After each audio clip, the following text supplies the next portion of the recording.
Hello everyone. Welcome to today's digital classroom on Shimadzu's total solution for lithium-ion batteries. I'm Ernest, Senior Sales Specialist on Shimadzu Singapore, and I will be your host for today.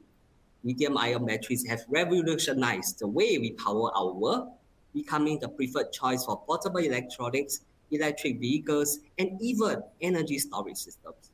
Their popularity stems from their high energy density, long cycle life, and lightweight design, making them ideal for a wide range of applications. However, ensuring the performance, the safety, and the reliability of of the lithium-ion batteries require some very good analytical testing solutions. Proper analysis is crucial for understanding battery behavior, identifying potential issues, and optimizing performance. In this digital classroom, we will explore the different analytical and mechanical testing solutions for lithium-ion batteries.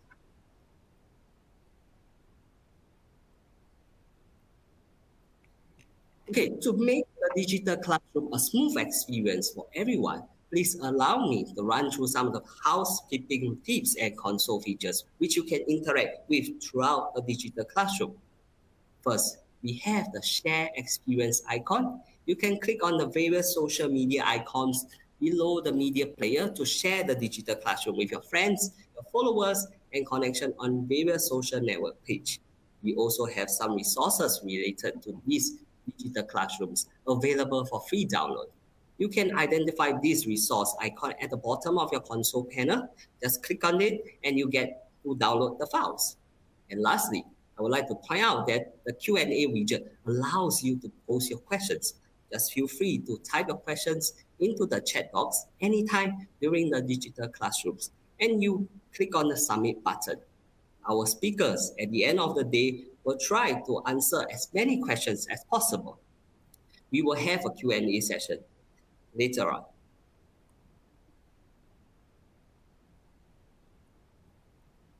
For today's digital classroom, we will have three distinguished speakers for three very important topics. Towards the end of the presentation, there will be a Q&A session where we have our speakers to answer all your questions submitted in the Q&A chat box. To start out with our first presentation, Wan Tong will be sharing on how ion chromatography can play a part in analyzing and determining the performance in lithium-ion batteries. Wan Tong is the LC product manager with more than 14 years of experience in analytical science, specializing in method development of various LC, IC, and even LCMS applications. In 2012, she joined Shimadzu to develop end-to-end workflow solutions for the customers. Today, she'll be sharing with us the application of ion chromatography. Over to you, Wan Tong. Hi, a very good morning and good afternoon, everyone. I'm Wan Tong from Shimadzu Asia Pacific. I'm the LC Product Manager, and today I'm going to share a very important topic with you that is called the Enhanced Lithium-Ion Battery Performance. Okay, lithium-ion batteries, right, in short, we call LIBs by using the Shimadzu ion chromatography system. Besides IC, right, I will also introduce Shimadzu ICP OES system. Okay, so without further ado, I will start my sharing today. So why I mentioned that this topic is very important because you've noticed that there is a huge global demand for the lithium-ion batteries that is poised for an unprecedented surge in the next decade, which is up to 2030. The requirements, right, is projected to skyrocket and grow 27%.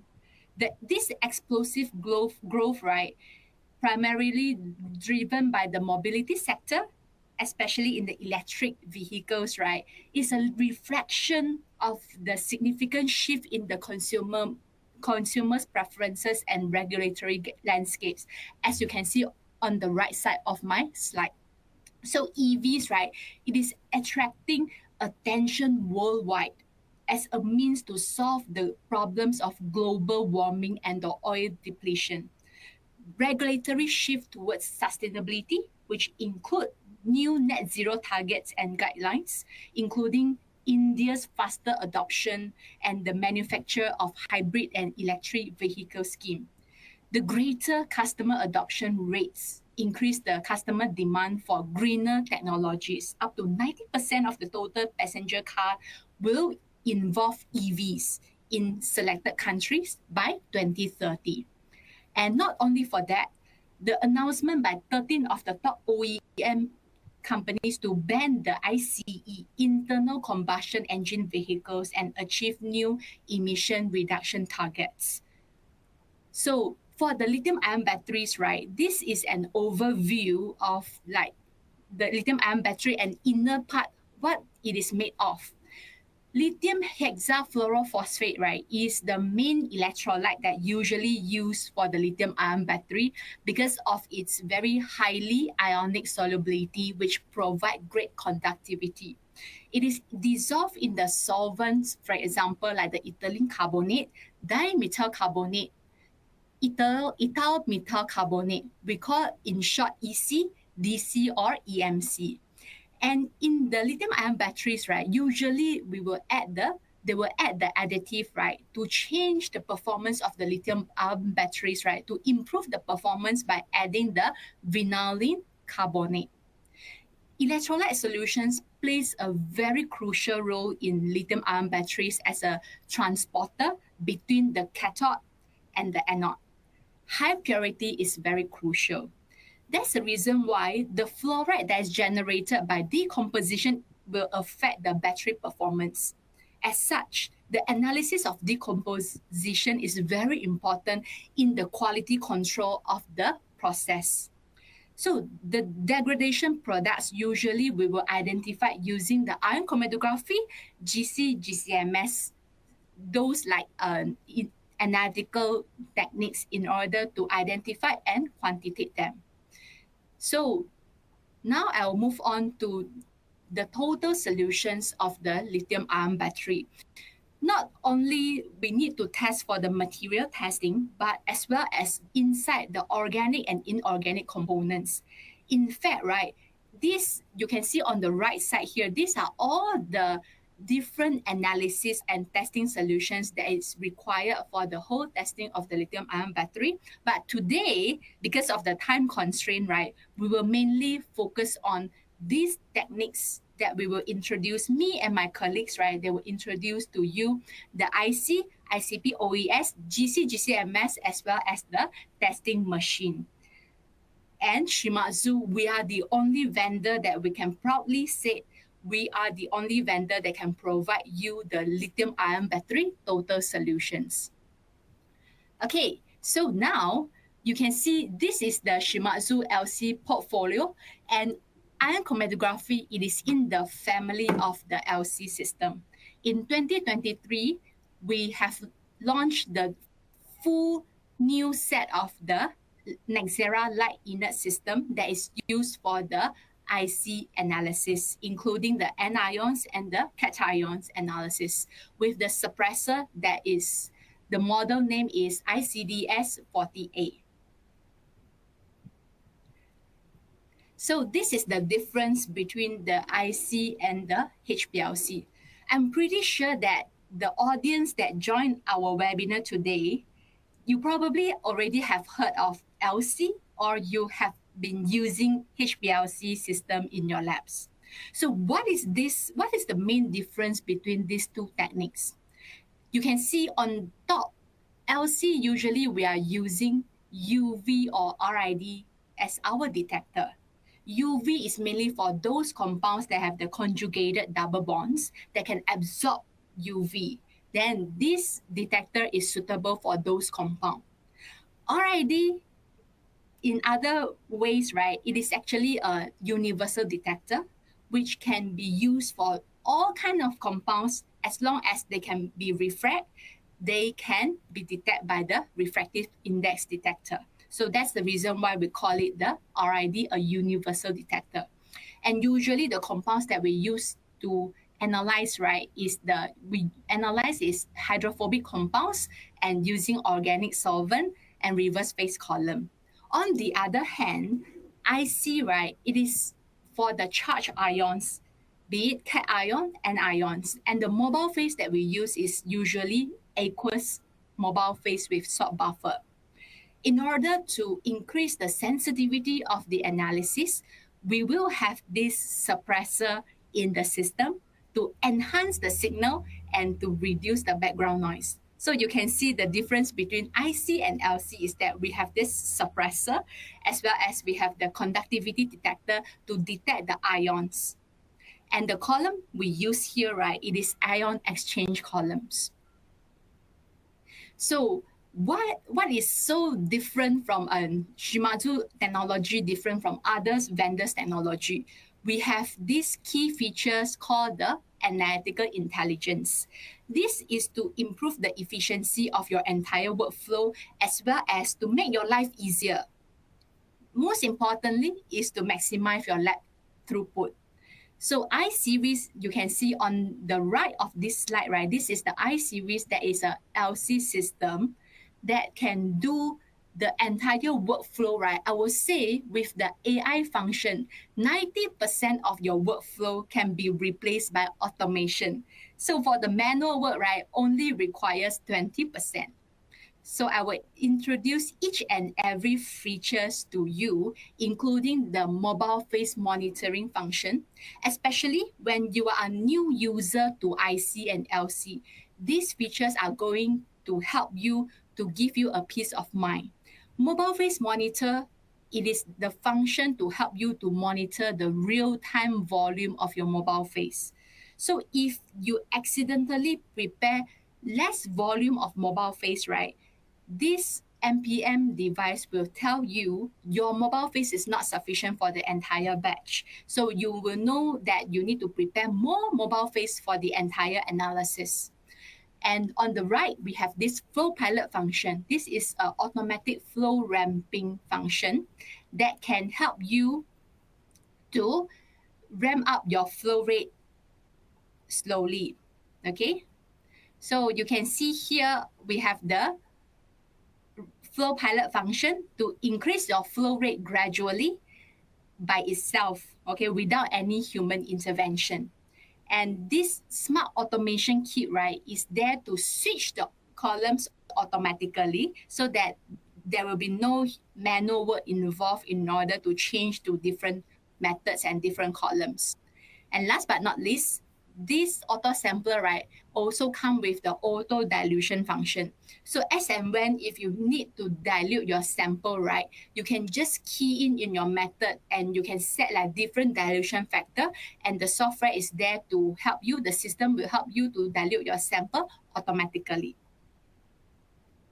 Okay, so now we start with the LC system, which we call it the I series.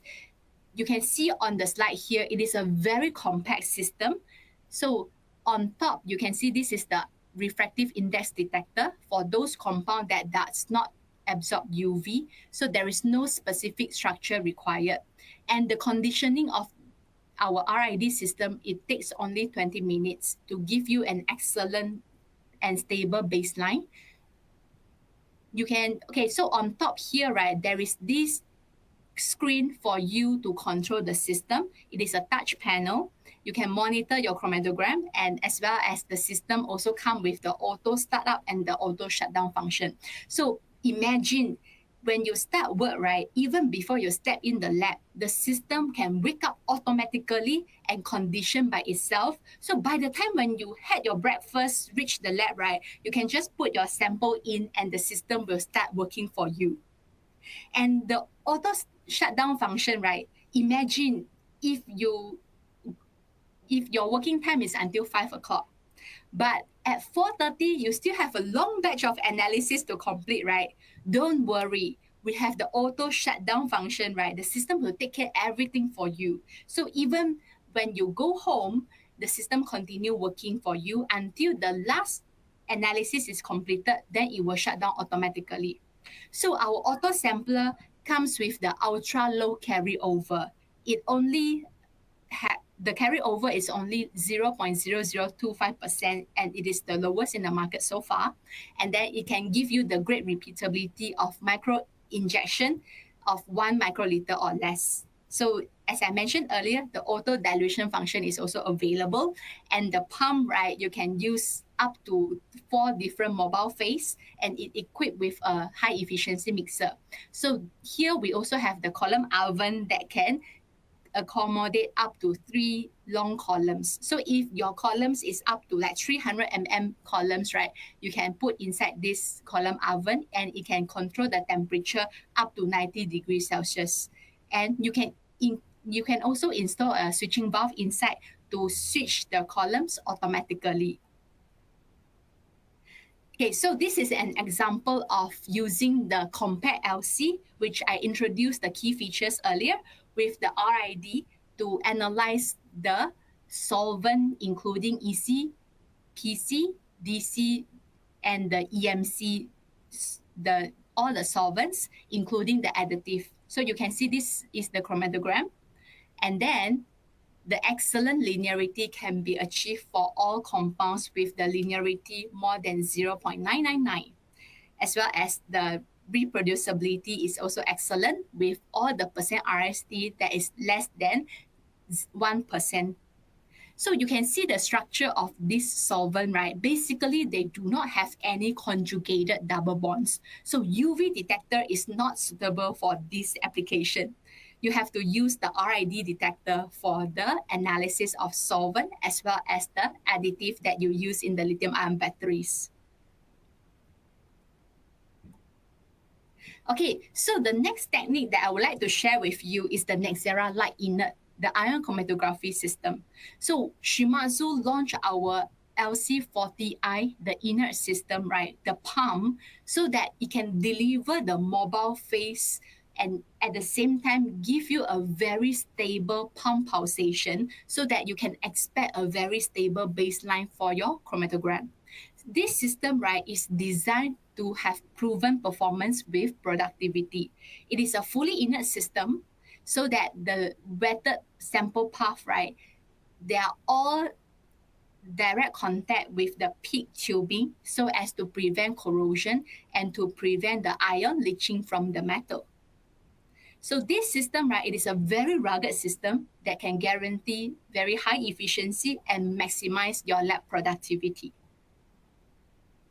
So the key features of the Nexera Light Inert IC system, right? First of all, you need the degasser to degas your mobile phase, as well as you have a reservoir tray to put your mobile phase on top. Then here the inert pump, the LC40I, it has the fully inert system to prevent corrosion, the flow pilot to help you to ramp up the flow rate slowly to prevent the column damage, as well as it comes with the auto startup and shutdown function.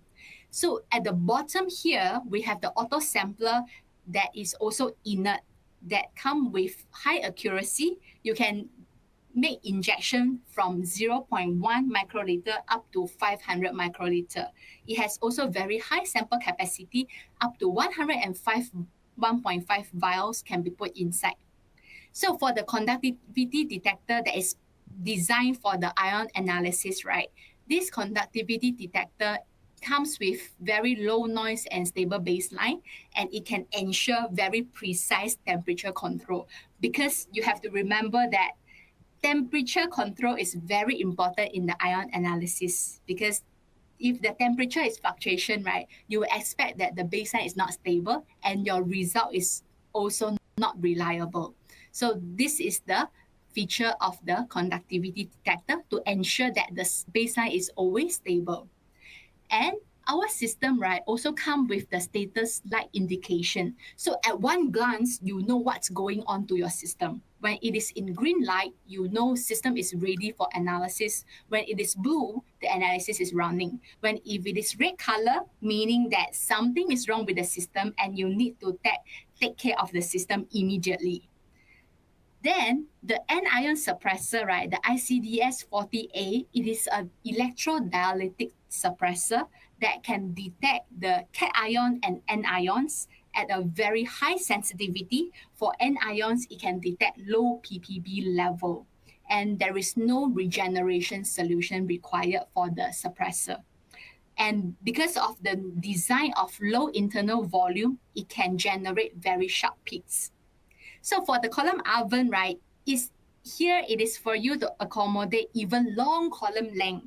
So if you have a long column, fear not, you can put inside this column oven, and it is a forced air circulation to control the temperature precisely. So this is the flow pilot function that I introduced earlier. Imagine you have an analysis flow rate up to 1 mil per minute. So if you are a very experienced chemist, right, usually the chemist will increase the flow rate gradually, 0.4, 0.6, 0.8, then 1 mil per minute. So gradual increase, right, will help you to protect your column. But these are all the manual work. Now with the flow pilot function, right, the system will help you to ramp up the flow rate gradually without you to be there to do the work manually. Okay, so this is how it works. So for example, your flow rate is 1 mil per minute, right? The system will take, depends on your setting. If you're set 2 minutes, right, the system will take 1 minute to increase the flow rate from 0 to 0.5. Wait for the column oven to stabilize. When the temperature stabilize, right, then it will take another 1 minute to ramp up from 0.5 to 1 mil per minute of your flow rate. So this is to protect your money, protect your pocket, so that you won't have damaged column. So you do not have to change your column so frequently. So this is also to maximize your return of the cost of operation. Okay, so now I want to move on to the comparison between suppressor and non-suppressor in the IC system. So first of all, right, if you are telling me, hey, Wantong, I want to analyze the anions, right, down to ppb level. So what I will share with you is that your system, right, requires suppressor in order to increase your detection sensitivity. Okay, so this is the main feature of suppressor, but you have to remember that the mobile phase that you use, right, has to be alkaline mobile phase.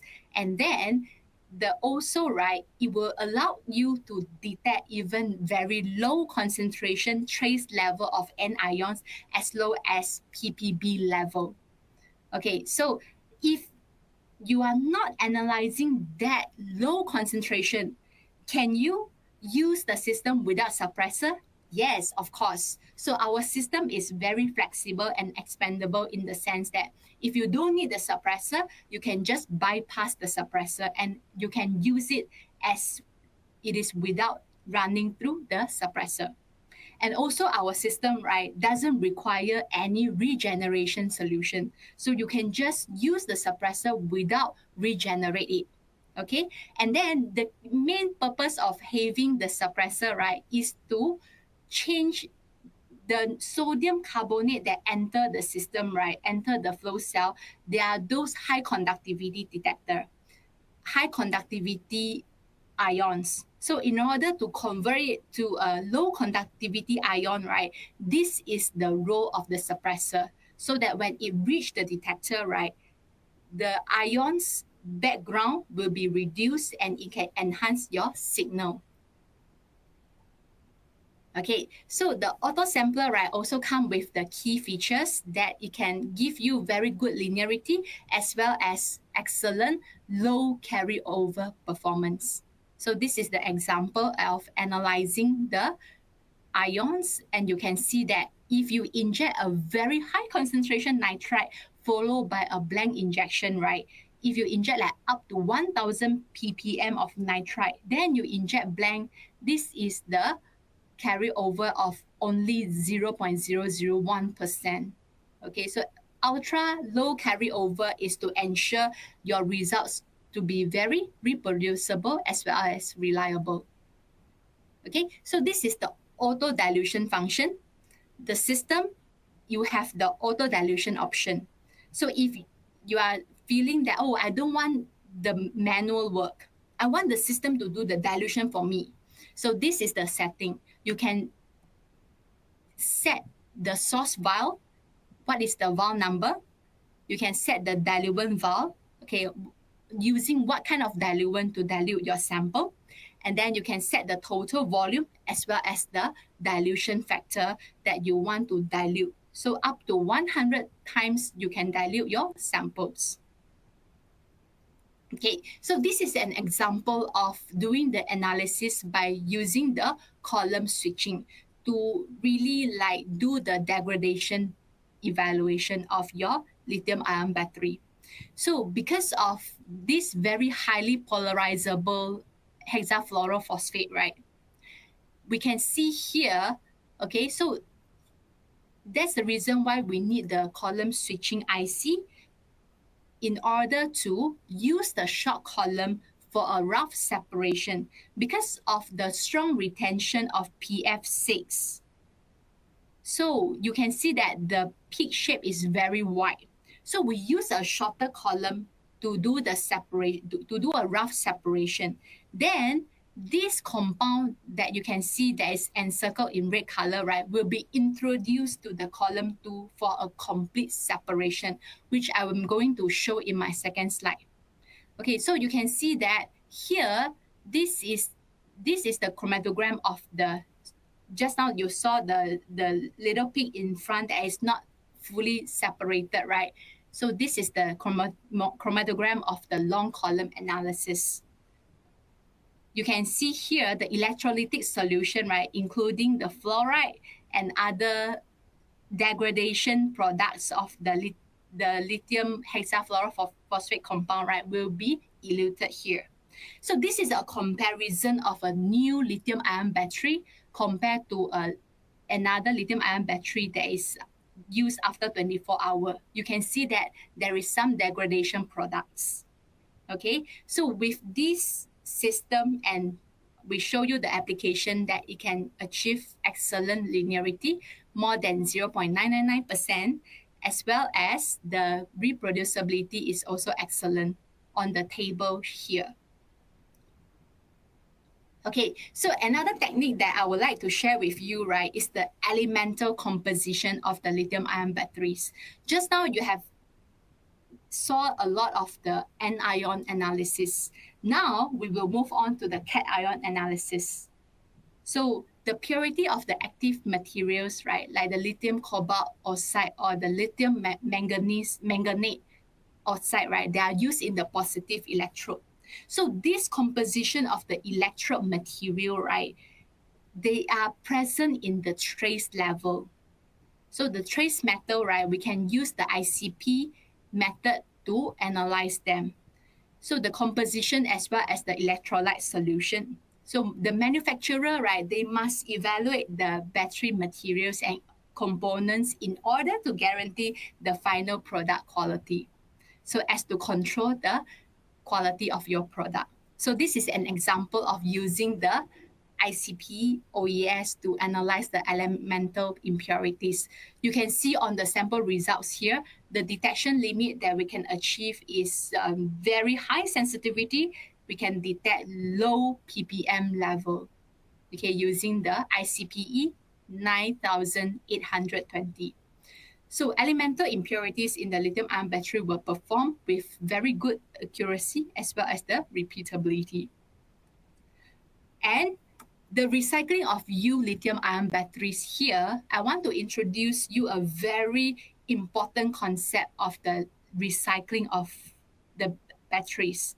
So because of the usage of LIBs, right, has increased driven by the growing use in the consumer demands. Okay, so this lithium-ion battery, they are incorporated with this kind of valuable metals, so which have very limited global reserve. So recycling of the battery is a very important step, but the downside of the recycling is that it will create black mass powder. So you might be asking me, what is black mass powder? So black mass powder, right, they contains those like essential metals, graphite, and electrolyte residues. So in order to do the complete recycling and to optimize the recycling, right, the complete analysis, including analyzing the black mass powder, right, is required. So for this part, right, we can use our ICPE system, right, to do the essential and trace metal analysis in the black mass. So if you want to get a copy of these application notes, right, please feel free to contact our sales team, and they are more than happy to share all this application with you. Because of the time limit, right, I cannot share further in detail, but we have always our support team, right, be there to help you to provide you this application resources. Okay, so in summary, right, Shimadzu, our key features is the analytical intelligence with our compact LC system I series as well as the Nexera Light Inert IC, right, to automate your workflow with very minimal human intervention. And our I series plus the RID system can analyze the electrolytic solvent, those that I mentioned before, those carbonate solvents, as well as the additive that is added in the lithium-ion battery with excellent repeatability as well as the linearity. So I have also introduced a very special application, which is the column switching IC, right, that can help you to achieve very fast analysis of fluoride ion as well as the degradation products, including the LiPF-based electrolytes, which is very crucial in order to control the quality of your lithium-ion batteries. So last but not least, I also introduced the ICP OES, which can be used for the simultaneous analysis of the trace metal, those essential types like lithium, cobalt, nickel, and so on in the black mass, and thus contributing to the lithium-ion battery recycling. Okay, so now I want to pass my time, right, to the next speaker, right, Dr. CK. He will share with you more on the GC and the GCMS technique. Okay, and then these are our Shimadzu resources, right, for the LIBs. So if you are interested to know more, please contact our sales representative to share with you more. So that's all for my sharing. And now back to you, Ernest.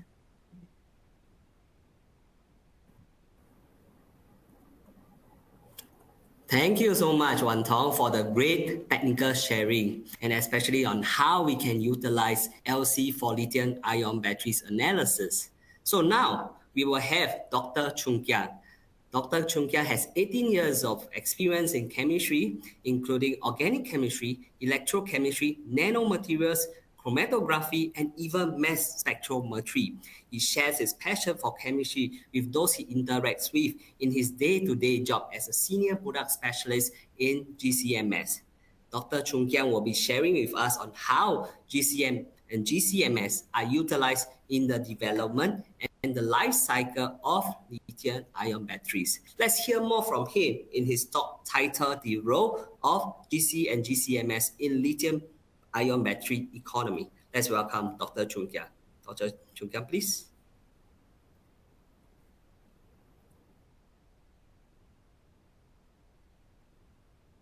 Thank you, Ernest, for the kind introduction. Hello, everyone. In this session, I would like to share the roles that GC and GCMS instruments play in the economy of lithium-ion batteries. The circular lithium-ion battery economy is a sustainable battery economy that focuses on recycling and reusing the raw materials of the batteries. While the circular economy for lithium-ion batteries is still under development, it nevertheless encompasses several of these stages, starting from research and development to understand lithium-ion batteries, sourcing of raw materials, improving design of the batteries, producing and distributing batteries in the most environmentally friendly ways, reuse, repair, collection for disposal, and finally waste management via recycling of the raw materials into new products.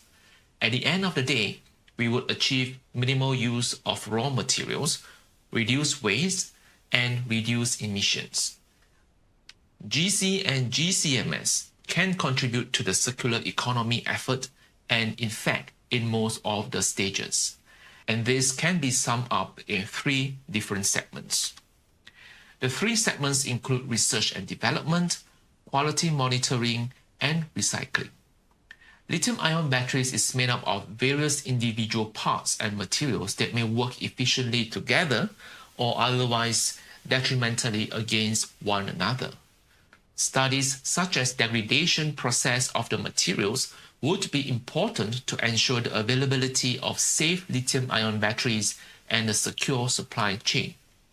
At the same time, monitoring the quality of the raw materials for lithium-ion batteries is important to ensure consistent performance and safe usage. At the end of the lithium-ion battery's life cycle, the recycled materials must also be evaluated to ensure their purity, and this will help to repurpose the materials effectively. To begin, let's deconstruct the structure of lithium-ion batteries again. As you are already familiar, lithium-ion batteries is made up of two current collectors, the anode and cathode. At the anode, carbon-based materials such as graphite are usually used. At the cathode, metal oxides such as lithium cobalt oxide or lithium nickel manganese cobalt oxide are used. These materials are glued to their respective current collectors that are usually made of copper or aluminum with a binder material. In between the cathode and anode, a separator is present to prevent short circuit but allows lithium ion to flow through. The flow of lithium ions is facilitated by the presence of electrolyte or electrolytic solutions. The electrolyte consists of the electrolyte solvent, lithium salts, and additives. As identified in the previous slides, across the three segments which GC and GCMS are proven useful, the chemical contents of the electrolytes and binder are usually analyzed. Let's start with the electrolytes. The electrolyte in lithium-ion batteries plays an important role in ensuring optimal ion conductivity, high charge storage ratio, and maintaining the overall efficiency of the battery. It is crucial for the transfer of lithium ions between the electrodes.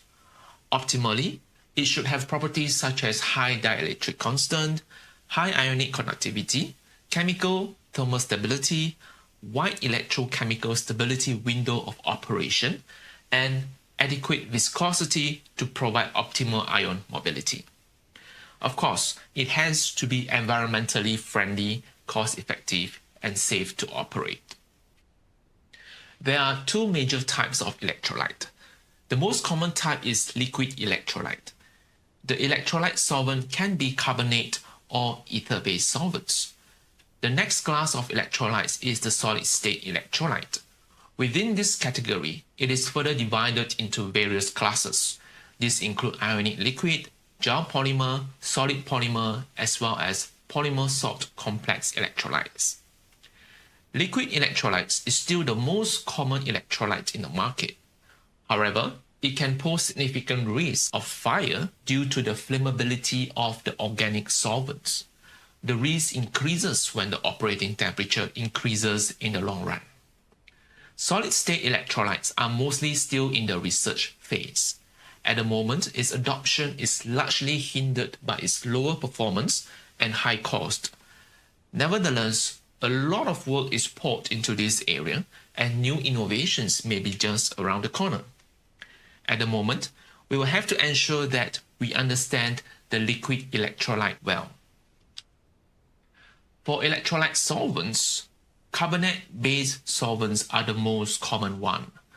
Carbonate-based solvents include chemicals such as diethyl carbonate, dimethyl carbonate, and ethyl methyl carbonate. These compounds can also be mixed in the specific ratio to optimize the performance of the lithium-ion batteries. However, these carbonate-based solvents may degrade over time.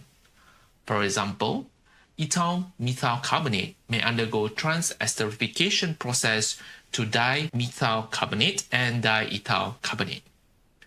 Dimethyl carbonate may also undergo reactions to form lithium methoxide, and lithium methoxide may subsequently react with ethylene carbonate to form oligocarbonates. As for additives, it is usually added to confer all these properties to lithium-ion batteries. Overall, the additive plays a crucial role in enhancing the conductivity of the electrolyte, mainly by reducing charge transfer resistance. Additives usually compose of less than 5 weight percentage of the entire electrolyte mixture. And the common types of additives include vanillin carbonate, fluoroethylene carbonate, and 1,3-propane saltone, and the other two. Those on the top rows are the most common ones. As raw materials, the quality monitoring of the electrolyte solvents and additives are very important.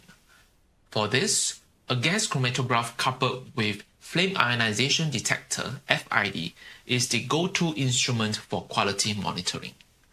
Usage of the Shimadzu Brevis GC with nitrogen carrier gas enables confident identification of these solvents and additives, proving excellent linearity from 10 to 500 mg per liter and good repeatability with percentage RSD of less than 2%. In addition, the usage of nitrogen carrier gas reduces the cost of analysis tremendously. Evaluations of various commercial electrolytes containing lithium salts such as lithium hexafluorophosphate and lithium bisfluorosulfonamide can be performed effortlessly with the Brevis GC. In most of these samples, we can see the presence of dimethyl carbonate, diethyl carbonate, ethylene carbonate, as well as ethyl methyl carbonate, and these are the common solvents used in lithium-ion batteries. GCMS can also be used for the analysis of electrolytes to improve the confidence of analysis. With a mass spectrometer, the identity of the compounds can be verified by matching to a commercial NIST library. In fact, the use of GCMS can be extended to identify the presence of impurities within the electrolyte mixture. This would benefit not only for quality monitoring, but also for research and development. As for the lithium salt, it is absolutely crucial as a conductive agent in lithium-ion batteries. Commercially, lithium hexafluorophosphate is the most widely used lithium salt due to its ability to confer better ion movement, dissolution, and higher chemical stability.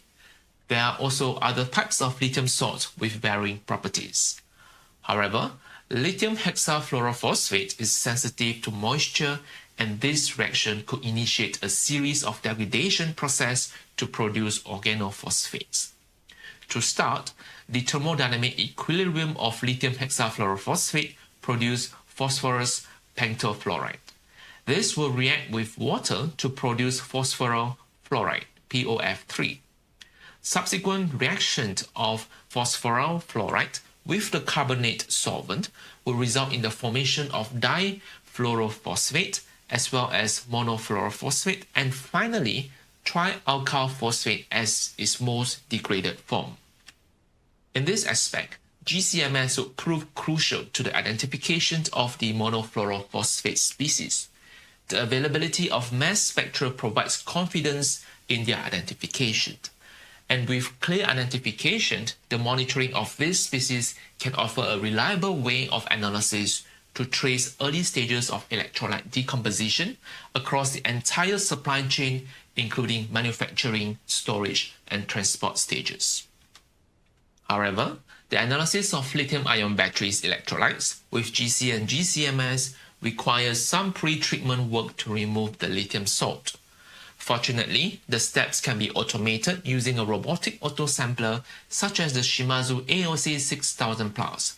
The robotic autosampler may include features like automatic stream exchange, dilution function, centrifugation, and vortex. It can even help to save analysis time by providing an overlapping function whereby the sample pre-treatment is performed while the analytical data for the previous sample is being collected. Apart from the analysis of electrolytes, the degradation of electrolytes and materials at the anode and cathode can produce specific types of gas species. This process is accelerated during the charge and discharge cycles as the temperature of the lithium-ion batteries increases. In most cases, the amount of gas that is produced may be minimal, likely in terms of millimeter in volume. As such, a highly sensitive detector has to be used to ensure the detection of the gaseous species. And one of the most sensitive detectors is the dielectric barrier discharge ionization detector. otherwise known as the BID detector. In this work, a GC-BID enables monitoring of the evolved gas at trace level. Volatile carbon species ranging from 1 to 3 carbons can be detected alongside inorganic gases such as hydrogen, oxygen, nitrogen, carbon monoxide, and carbon dioxide. Qualitative analysis can be performed easily, and if required, accurate quantitative analysis can be achieved as well. The BID detector provides excellent linearity for all these gaseous species that are present at trace level. Similarly, GCMS can be used to analyze the evolved gas. In this example, various types of gases including methane, ethylene, ethene, and ethyl fluoride are detected in a lithium-ion battery of a laminated aluminium type after 5 days of storage at 80 degrees Celsius. Understanding the presence and evolution of these gases may ultimately lead to a better design of lithium-ion batteries. As for the recycling of lithium-ion batteries to meet the goal of circular economy, a lot of development work is still in progress. Various approaches have been reported in literatures using pyrometallurgical, hydrometallurgical, and physical approaches. Briefly, it may involve pre-treatment steps such as discharging, disassembling, and shredding. This is followed by dissolution step to remove the active materials and recovery steps to regain the raw materials as is. Despite that, industrial scale procedures are still under development. To ensure that the recycled materials are pristine or pure enough to use for the manufacturing of new devices, they have to be properly characterized before introducing them into the supply chain. And for this, various literatures have reported on the use of GCMS, LCMS, SEM, EDX, and ICP-OES for this very purpose. For example, in the impressive work of Dr. Nowak, they attempted to perform characterization of shredded lithium-ion battery recycling materials. Some of the instruments that they use include a pyrolyzer and SPME with GCMS. With the pyrolysis results, they were able to detect the presence of random electrolytes and binders used in cathode and anode in the shredded materials. These techniques are eventually useful to improve understanding for the development of targeted process control in lithium-ion battery recycling. Of course, this can be used for reverse engineering purpose as well, but more importantly, it really helped to ensure the quality of recycled materials that are introduced into the manufacturing supply chain. On that note, GC and GCMS prove valuable and play a major role in the product life cycle of the lithium-ion battery towards a circular economy. The monitoring of electrolyte, evolved gas, and degradation products are the main scope of GC and GCMS. These efforts will eventually lead to the development of high-performance and safe lithium-ion batteries. All in all, much effort is still required until regulations are formed to realize a circular economy for lithium-ion batteries. And with that, thank you for your attention, and let's hear more from Kenneth on the next part of the digital classroom. Thank you.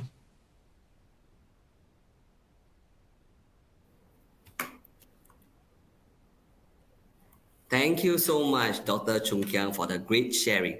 So now let's move on to the next topic, mechanical testing solution for lithium-ion batteries, presented by our very own senior product testing specialist, Kenneth. Kenneth has more than 10 years of working experience in material testing and characterization, and he is currently responsible for product management of Shimadzu testing machine in ASEAN, India, and South Asia region. He will be sharing with you the mechanical evaluation of battery and how they are involved in the manufacturing process of lithium-ion batteries. In his presentation, he will also share with you the testing application Shimadzu has developed for our customer in this battery industry. Let's welcome Kenneth.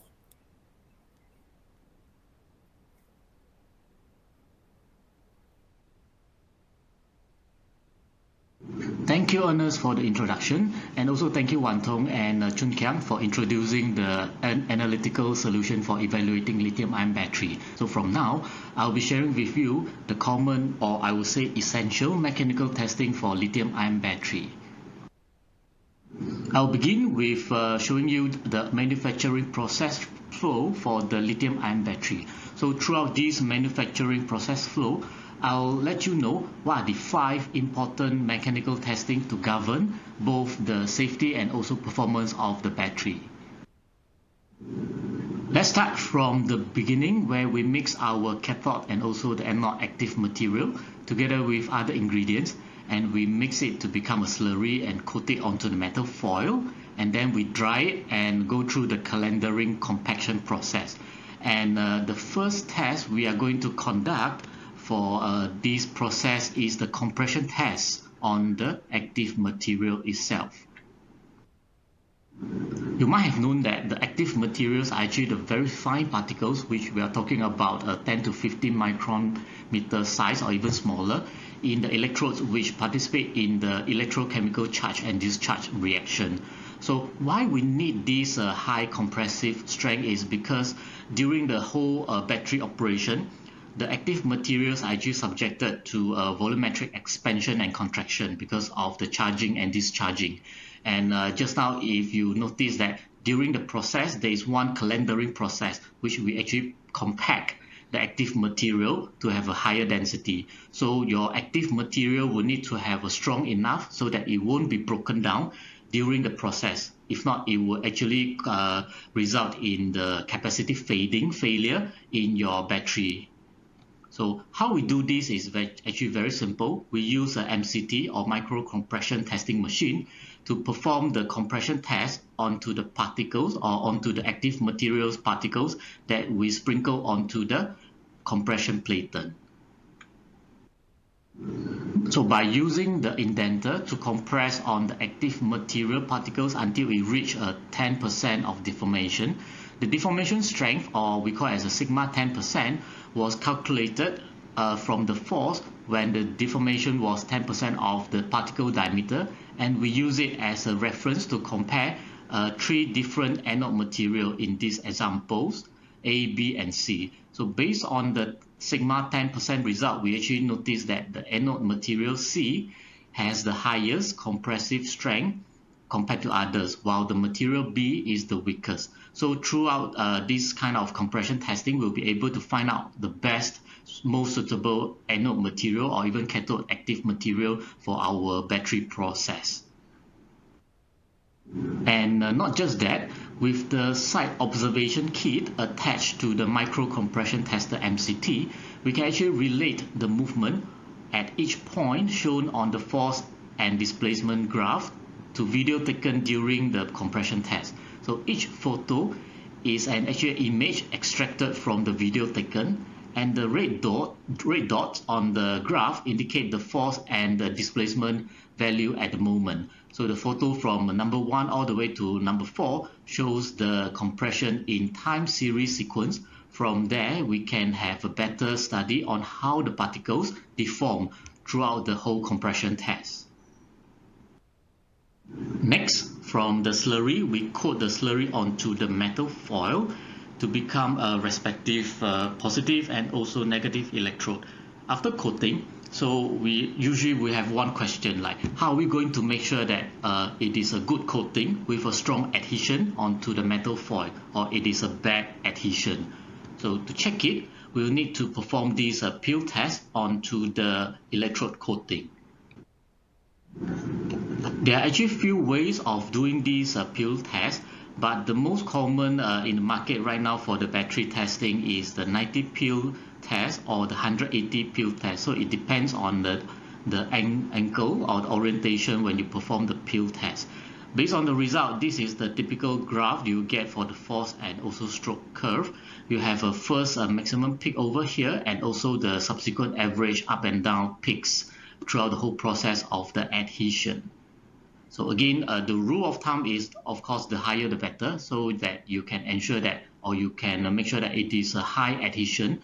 The coating is intact with your metal foil, so it won't be detached throughout the operation. From the positive and also negative electrode, we will actually assemble them together as one battery cell. So from the battery cell, we'll actually add one more or even few more terminals or the tab onto the cell by using the welding techniques.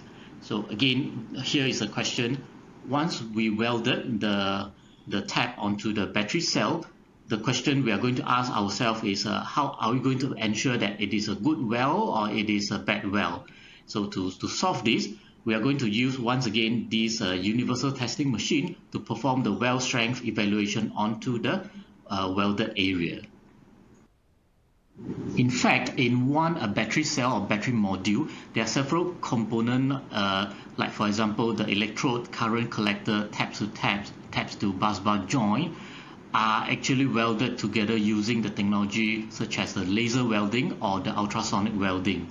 So to perform the weld strength test, we use this UTM, the tensile machine, with a tensile fixture designed to accommodate different size or different dimension of the sample piece. And then we use it to perform the tensile pull test and compare the tensile shear strength of the welded joint. So for example, in this example of the test result, we will see that by differentiating the pressurization of the welding, there would be some difference in terms of the strength of the welded joint. So once again, this test is very important is because if the welding are inadequate, the electrical resistance between the components will actually increase, which will be very bad for a battery performance subsequently. Besides the active materials and also the positive and negative electrode which I introduced you just now, there is one more key component inside a lithium-ion battery is actually the separator, which is the polymer film that comes into contact with the rough surfaces of the positive and negative electrode. The primary function of the separator is to prevent the physical contact between the anode and also cathode. And because of that, you need to ensure or make sure that your separator is strong enough throughout the battery life cycles. To check on the strength properties of a separator, we need to perform two types of tests using the universal testing machine.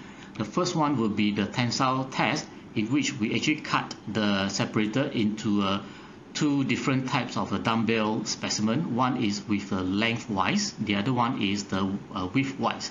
And we perform the tensile test to check on the highest force that it can achieve before it is broken down. Why we need to test or we need to cut the sample into the length and also the widthwise is because the separator is actually a direction dependent material. So the force value or the strength will behave differently in different direction. And for the second test, we'll do the puncture test. In this case, we are just simply change the fixture, the upper and the lower fixture accordingly to perform the puncture compression onto the separator clamp at the bottom.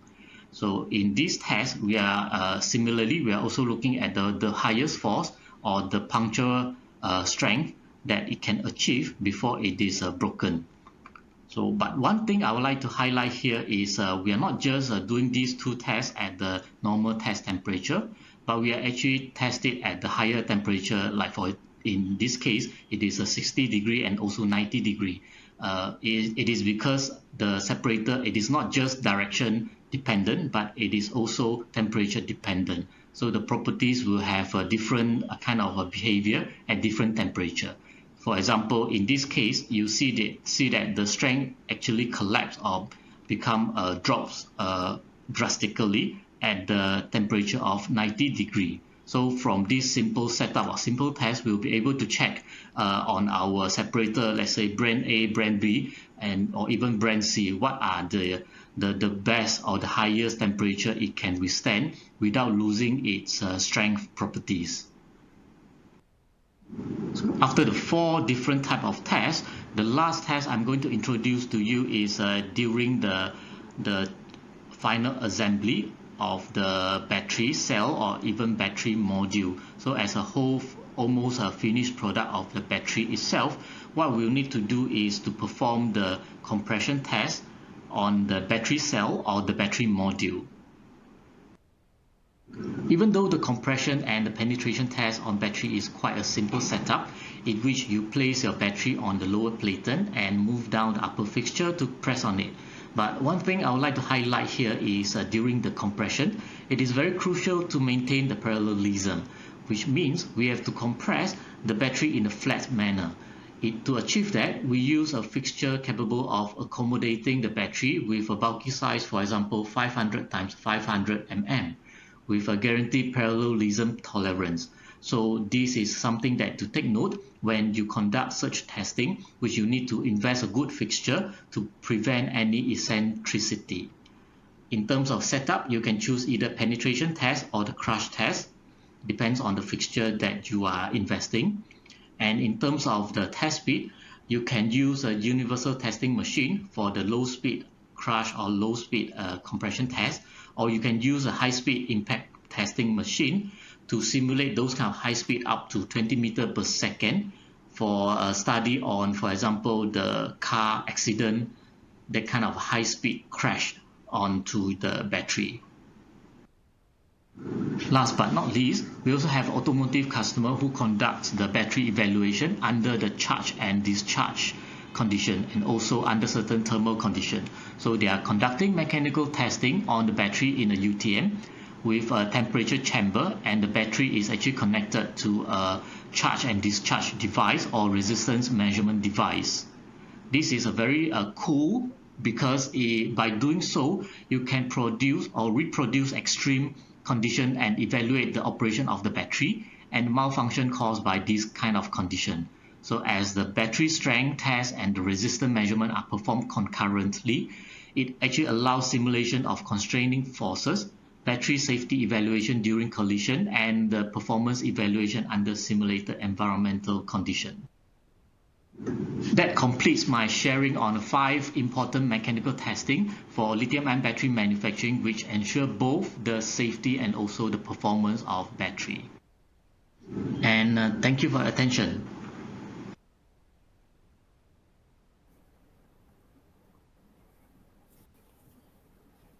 Thank you, Kenneth, for your presentation. We hope that you have better understood the mechanical characterization for lithium-ion batteries and have gained some insights into efficient quality control strategies for optimal battery performance and safety.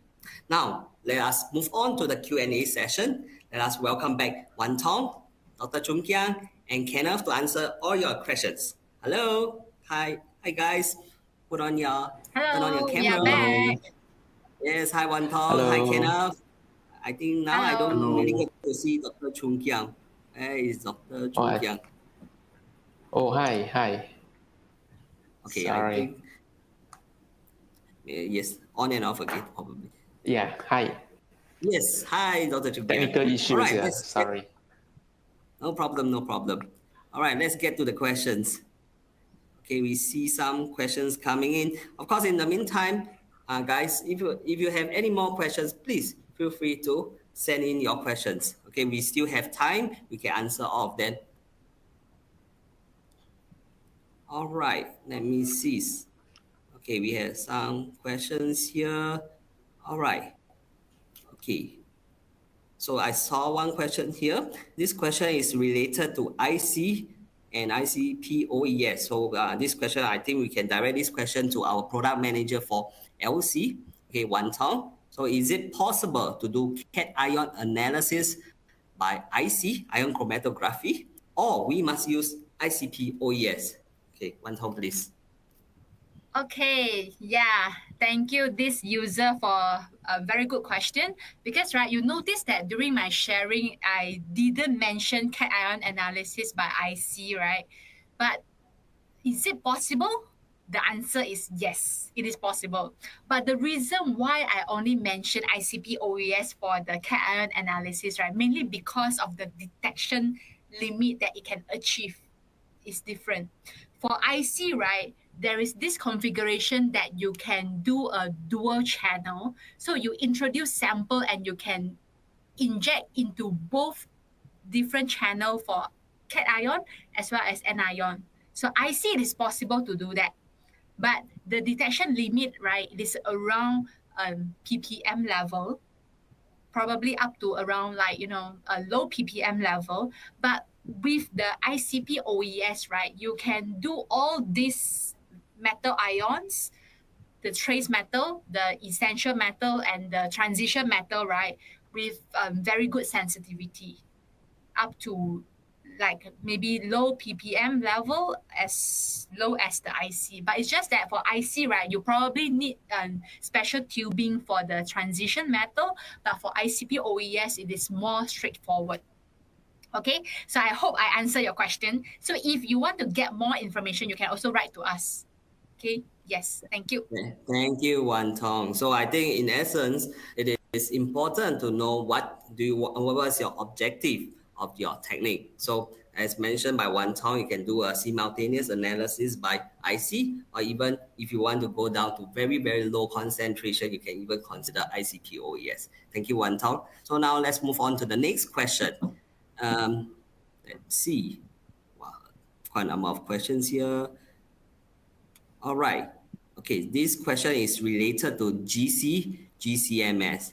So I think this question should go to Dr. Chung Kia, who is our product manager for GCMS. So the question is there any pre-treatment required prior to GC or GCMS analysis of electrolytes? So Dr. Chung Kia?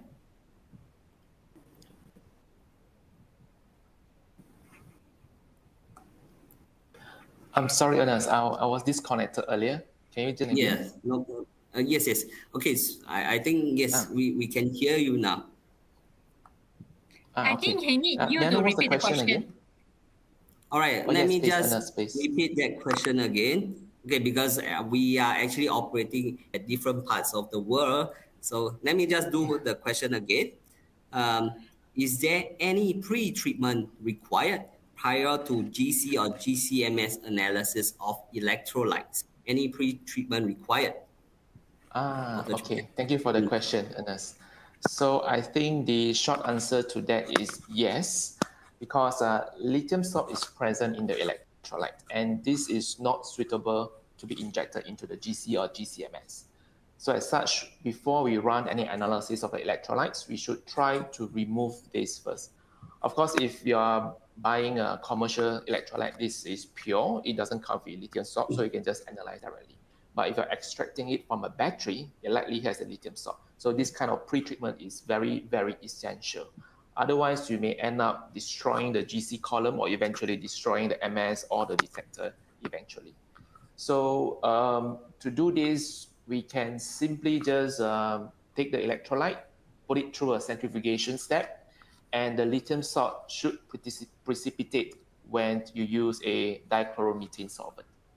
So after centrifugation, you can just use that supernatant of DCM and inject directly into the GC and GCMS, and you will get the analysis result that you are going for. So I hope that helps. Back to you, Ernest. Thank you, Dr. Jung Kian. So I think when in doubt, okay, just remember to look for your local application chemist. Speak to them.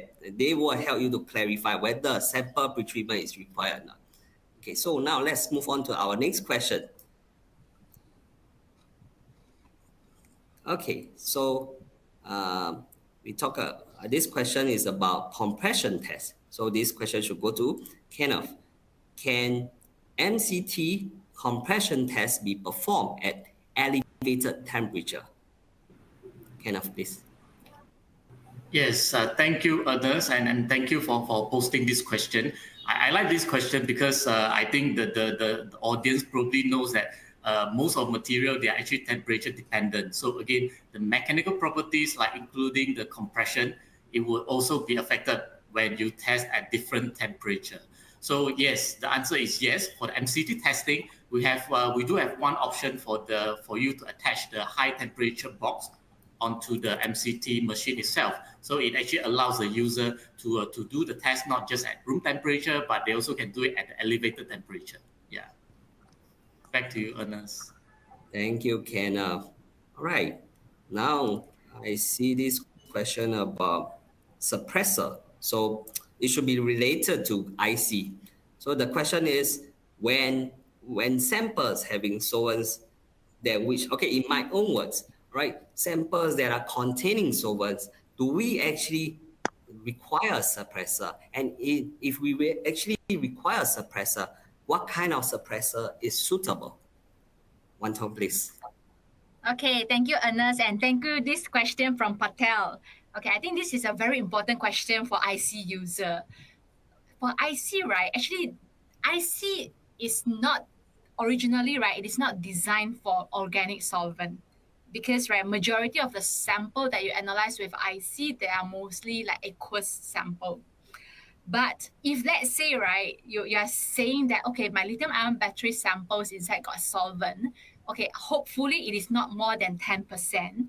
If it is more than 10%, right, actually you are killing the IC column because Shimpact IC column, right, is not supposed to have any organic solvent more than 10%. And also, if you have organic solvent in your sample, right, then the suppressor that I would recommend is the electrodielectric type suppressor, which I introduced earlier, the ICDS-48 will be a more suitable suppressor. But I also will encourage you to dilute the sample. If it is higher than 10%, right, then please dilute it down to lower than 10% so that you can save your suppressor and prolong the lifetime of your suppressor. Okay, so Patel, I hope I answered your question. Thank you. Thank you, Wanto. So now we have another question here on GCBID MS. Right, so the question is GCBID and MS combined system, or a GCBID one system and another separate system, GCMS. Which combination of the system are actually better for evolved gas determination? Allow me to repeat this question again. So we have one GC we coupled with a BID and a mass spec put all together in one single system, and we have two separate systems, one with a BID detector and one with a mass spec detector. Which combination is actually better for evolved gas determination? So this question, I think we should have Dr. Chung Kiang to answer. Okay, Ernest, thank you for the question. This is a very interesting question, right? Because it comes to the configuration of the system to provide. I think eventually this really depends on the purpose of the analysis, the analysis application purpose. So if you are monitoring specific compounds, day in, day out routine analysis, such as detecting methane, ethane, ethylene, we would go for GC-BID analysis. BID is very sensitive, so you will get the performance that is required for evolved gas analysis. However, if you're in the research phase and you're expecting the generation of certain compounds which you do not know of, GCMS would be very useful. And that's because GCMS has the NIS library. We can also attach the Wiley library, and that gives you about almost 1 million unique compounds to match your unknown peak to, right? So then the GCMS, in that case, research phase will be very, very useful. And if you're saying that you are shifting between routine analysis and research analysis, it is still possible for you to have a system with a MS and attached with a BID. So you can choose to use the detector as and when the applications fit. So I say that in short, it will really depends on the purpose of the analysis. So once you have clarified that, we'll be more than happy to help you configure the system to meet your application requirement. So yes, I hope that helps. Thank you. All right, thank you, Chung Kiang. Maybe shall we have one more question before we end this webinar? All right, so let me just look at another question here. All right, so I think this one is related to IC. So maybe we can consult Wan Tong. Why inert IC is required for the anion analysis? Can normal LC, liquid chromatograph, with metal tubing be used for the ion analysis? Wan Tong, please. Okay, so maybe I can further elaborate because actually I did mention during my sharing earlier, but because this question is very important for those user you already have an existing LC in your lab. Okay, so of course, right now everybody is talking about cut cost, cut budget. If I have an existing LC, can I use it for IC as well? Okay, the answer is unfortunately no, because if you are using IC, right, the mobile phase that you use, they are usually salt buffer. And most importantly, the pH is high. They are like almost more than pH 9 up to 11. So for this kind of salt buffer, we do not want them to precipitate in the system and corrode the system.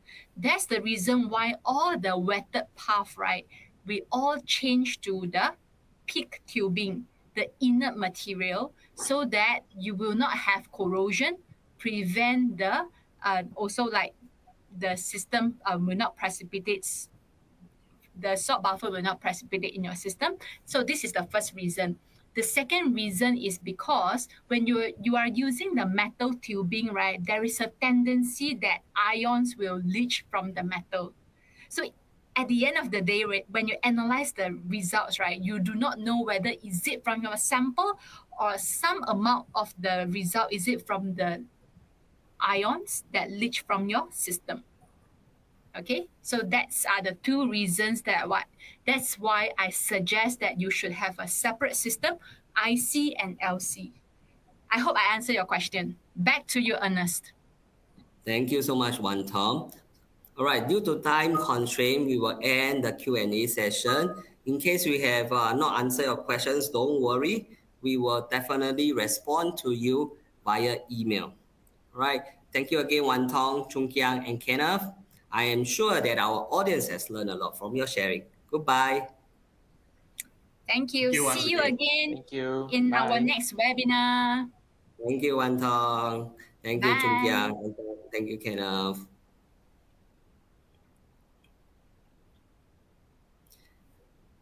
All right, so just another note, if you have any further inquiries after this session, okay, or you would like us to contact you, please feel free to drop us an email at marketing@shimadzu.com.sg or by scanning this QR code. Okay, I will just leave this slide for another 5 more seconds so that you can scan the QR code. Or alternatively, you may also contact your local sales representative for more information.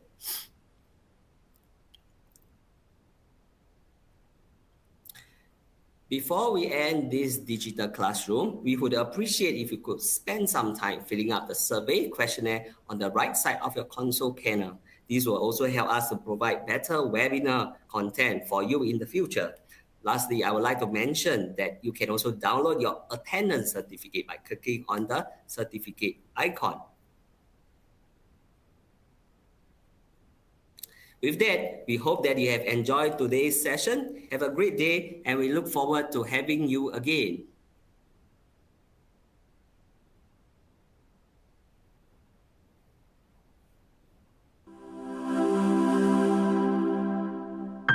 Excellence in science. Shimadzu.